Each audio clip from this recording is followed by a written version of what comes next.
Hello, science fans!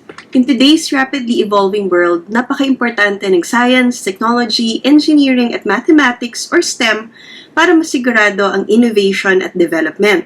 Ang mga bansang nag-i-invest na malaki sa mga areas na ito ay sinisigurado ang kanilang economic growth at sustainability.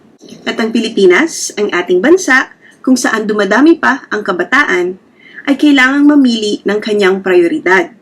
Isa sa mga pinaka-epektibong paraan para masigurado ang isang prosperous na kinabukasan para sa ating bansa ay sa pagsuporta ng education ng mga batang babae sa STEM.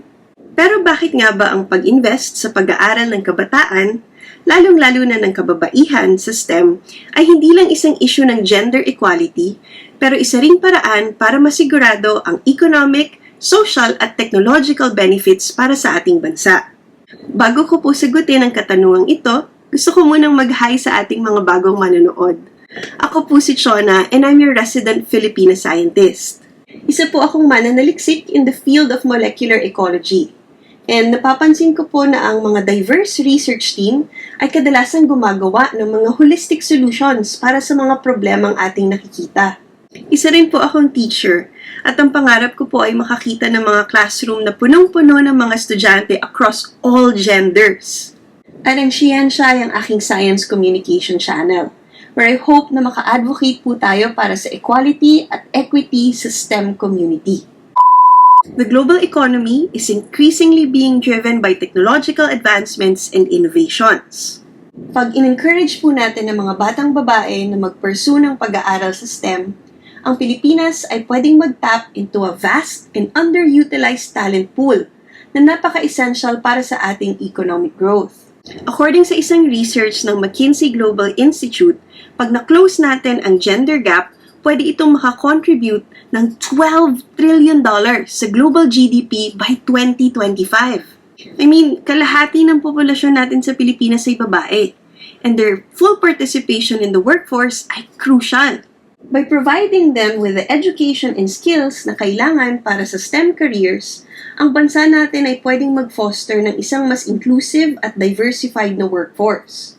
Hindi lang nito pinapaganda ang productivity, pero pinapaganda rin to ang innovation. Dahil nakikita talaga natin na pag mas diverse ang workforce, mas nakakagawa ng mga magandang solusyon sa mga problemang meron ang mundo. At imagine nyo, ang mga babae na nasa STEM ay kadalasang mas malaki ang sahod kesa dun sa mga kababaihan na nasa non-STEM fields, which can lead to improved economic conditions para sa kanilang mga pamilya at komunidad. Thereby, makakakontribute pa tayo sa overall economic stability and growth ng ating region. Ang pagtulong sa pag-aaral ng mga kababaihan sa STEM is a powerful tool for social equity and empowerment. Historically, ang mga kababaihan sa Pilipinas, katulad ng ibang parte pa ng mundo, have faced significant barriers to education at professional development in STEM fields.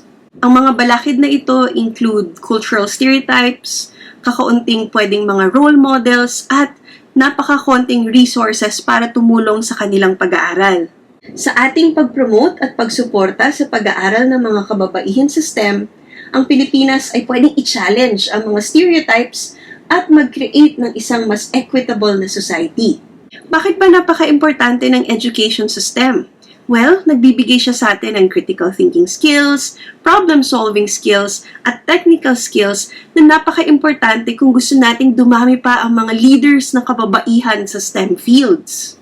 Habang dumadami pa ang mga babae na pumapasok at nagiging magaling sa kanilang STEM careers, they become role models para sa ating mga kabataan, inspiring more girls to pursue their interests in these fields. At nakakagawa ito ng tinatawag nating positive feedback loop. Habang dumadami ang babae sa STEM, nakaka-inspire sila ng mas maraming babae na sumali sa STEM. At dahil dito, pwede silang umangat sa mga leadership positions at maka-inspire ng mga pangmatagalang pagbabago sa ating mga polisiya para maging mas inclusive ang ating STEM communities. Sabi nila, ang innovation ay cornerstone ng progress, at ang STEM fields ay breeding grounds for technological advancements. So, pag sinuportahan natin ang pag-aaral ng mga kababaihan sa STEM dito sa Pilipinas, pwede nating pabilisin ang ating technological development at innovation capacity. Binibitbit kasi nating mga babae ang mga unique na pagtingin sa mundo at kakaibang problem-solving approaches na napaka-importante sa pag-address ng mga complex challenges at ito rin ang nagdadrive sa mga technological breakthrough. Napakarami na rin namang babae ang nabigyan ng awards at na-recognize dahil sila ang nasa forefront ng technological advancements sa buong mundo. At dito sa Pilipinas, ang mga batang babae na nag-aaral sa STEM can contribute to solving local and even global challenges katulad ng climate change, healthcare, at sustainable development. Ang kanilang involvement sa research development ay pwedeng gumawa ng mga bagong teknolohiya, bagong produkto at mga bagong serbisyo na makakatulong sa Pilipinas at sa buong mundo. Pinoy pride, di ba? At alam niyo ba na ang Pilipinas, katulad din ng iba pang bansa, ay merong tinatawag na skills gap pagdating sa STEM? Habang nag-evolve pa ang mga industriya, may mga bagong teknolohiya na nag-emerge. Kaya merong lumalaking demand for skilled professionals in areas katulad ng information technology, engineering at data science.